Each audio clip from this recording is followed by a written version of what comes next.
Trump, eu quero falar sobre o Irã hoje. A gente ainda não tratou desse assunto. Você quer comentar sobre isso? O Trump está sugerindo que tem algum tipo de acordo sendo negociado?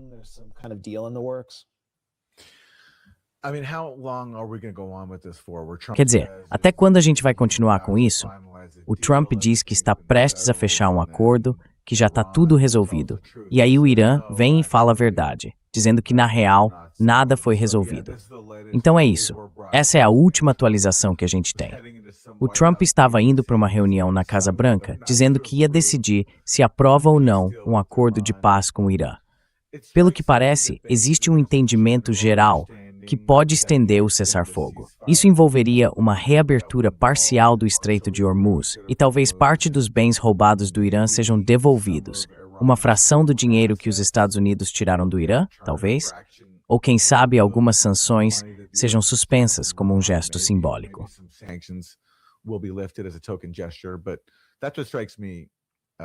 Mas o que me parece é o seguinte: se houver algum tipo de acordo, vai ser basicamente mais um acordo temporário para estender o cessar-fogo. A ideia de que Trump e o Irã resolveram a questão nuclear, não, isso exige muito trabalho. Exige gente que realmente entenda do assunto. Não o Steve Witkoff, o Jared Kushner e aquele cara que eles acabaram de tirar da Fundação para a Defesa das Democracias. Um grupo ligado a Israel. O Nick Stewart. Então, eu acho que o Trump continua enrolando porque ele não consegue tomar uma decisão. Ele está cercado de falcões de guerra, mas ele sabe que a opção militar dele acabou, que não existe solução militar. Ele não tem as cartas na mão, como ele mesmo disse para o Zelensky. Sim.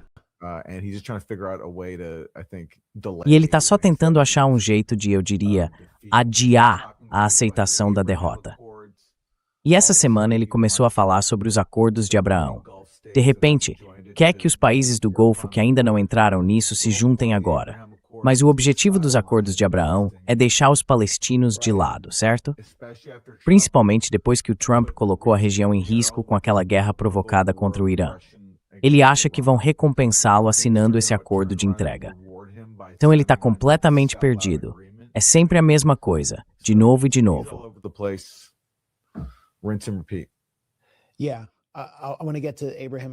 Sim, eu quero falar sobre os acordos de Abraão em um instante. Mas antes, só para comentar a mensagem do Trump hoje no Truth Social. Sabe, aparentemente, de acordo com algumas fontes iranianas, e isso também saiu na Al Jazeera, essa postagem no Truth Social faria parte de um acordo em andamento que ele estaria negociando com o Irã. Segundo essas fontes, ele teria que anunciar isso antes de seguir adiante, para deixar registrado, como se alguém pudesse confiar no Trump. E ele diz que o Irã deve concordar em nunca ter uma arma ou bomba nuclear, e que o Estreito de Hormuz precisa ser aberto imediatamente, e que ele basicamente está prometendo que isso vai acontecer em breve.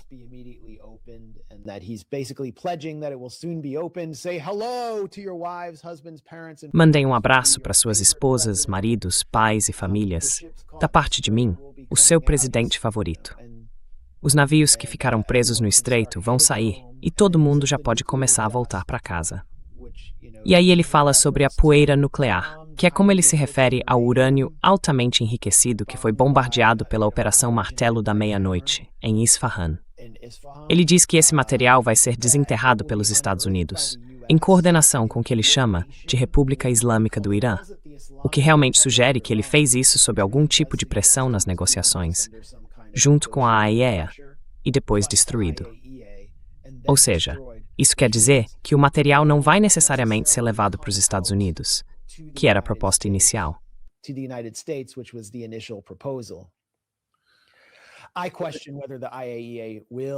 Eu questiono se a AIEA vai ou deveria ser autorizada a entrar lá, considerando que eles receberam nomes de cientistas, que o telefone do Rafael Grossi, o secretário-geral, foi hackeado pelo Mossad e que ele tem se mostrado meio que um instrumento do Ocidente. Além disso, todos esses cientistas foram assassinados por Israel. Eu me pergunto se isso vai acontecer do mesmo jeito de novo. Nenhum dinheiro vai ser trocado. O Irã tem exigido pagamento adiantado, alívio das sanções e reparações. Mas ele está sugerindo que há algum tipo de acordo em andamento, o que obviamente abala as bases da democracia.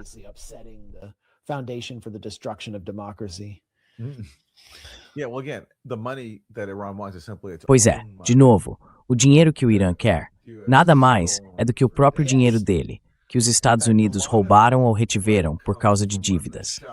Na verdade, boa parte vem da época em que o Shah ainda estava no poder e comprava todas as armas americanas que queria. Aí, quando o Shah foi derrubado, os Estados Unidos simplesmente ficaram com o dinheiro, em vez de devolver para o Irã.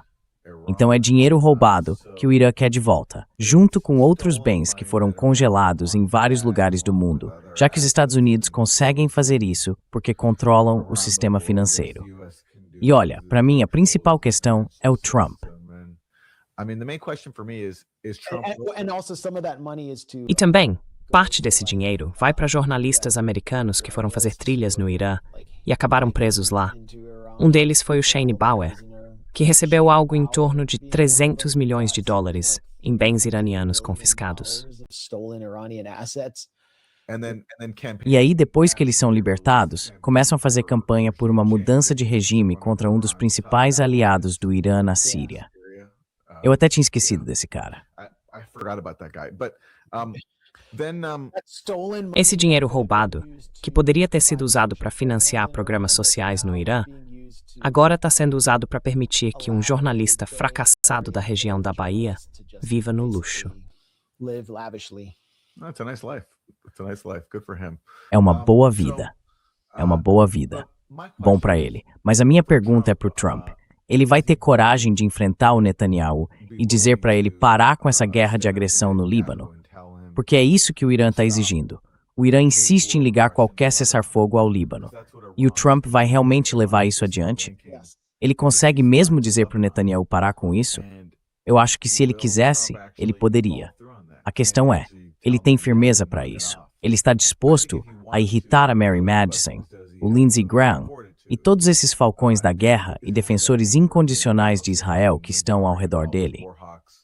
Para mim, é disso que se trata. Lembra que há algumas semanas, ou mais ou menos um mês, ele disse que Israel estava proibido de bombardear o Líbano.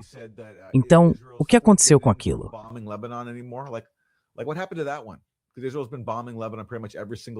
Porque Israel vem bombardeando o Líbano praticamente todos os dias desde que o Trump fez aquela declaração.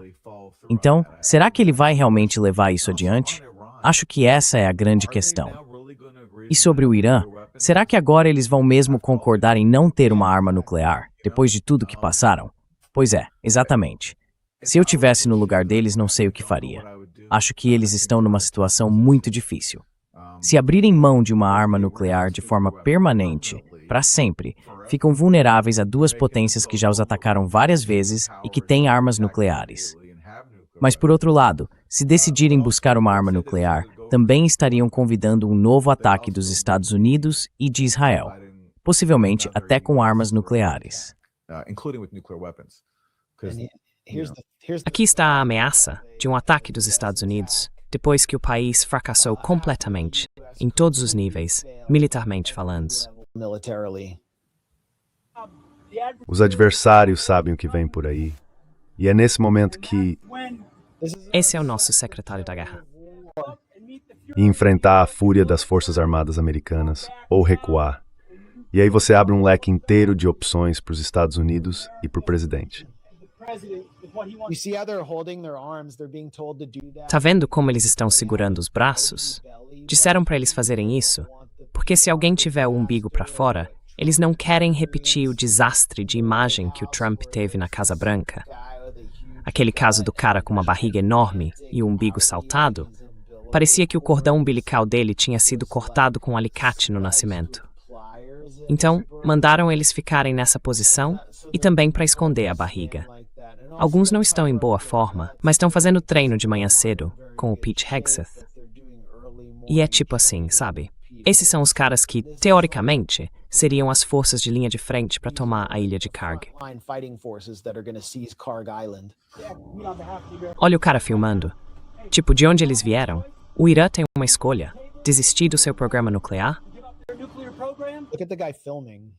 Like, where do they come from?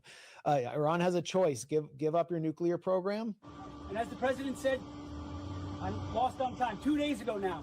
2 dias atrás eu cheguei na hora para a reunião do gabinete. Tava sentado bem ao lado dele. Aí ele olha para a câmera e diz, bom, o Irã pode fazer do jeito certo com um acordo na mesa, ou pode lidar com o meu cara aqui à esquerda. E por acaso, esse cara era eu. Mas não sou eu. São vocês. É sobre o que vocês estão dispostos a fazer. É bom. Isso não me parece nada intimidador. Adoro a camiseta dele, com Isto é Guerra, e as tatuagens de cruzado. Tenho certeza de que a guarda revolucionária iraniana deve estar morrendo de medo agora. Talvez o Pete Hegseth também esteja tentando se proteger de um possível julgamento por crimes de guerra, dizendo algo como, não sou eu, são vocês. Ou seja, tentando jogar a responsabilidade pelos crimes de guerra em cima desses pobres soldados que estavam sob o comando dele. Mas pode ser isso. Exatamente. Quer dizer, eu nem sei se ele realmente chegou a ver combate. Ele foi designado para um trabalho de escritório, mais ou menos, e depois foi transferido, quando o comboio dele teria sido atacado. Mas não existe nenhuma documentação sobre esse ataque. Ele era um oficial da Guarda Nacional de nível intermediário. São vocês. Não sou eu. São vocês. Não é o Steven Feinberg, meu assistente no Pentágono, comanda tudo. São vocês.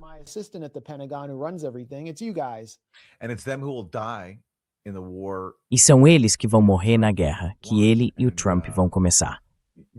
E lembra quando o Trump apareceu na base militar, onde chegam os corpos dos soldados mortos? Ele apareceu usando tipo um boné de beisebol. E parecia que nem queria estar ali. Pois é. Então, quer dizer, o Pete Hegseth tá certo. Não é ele que vai carregar o peso da guerra, nem arriscar a própria vida por isso. São eles.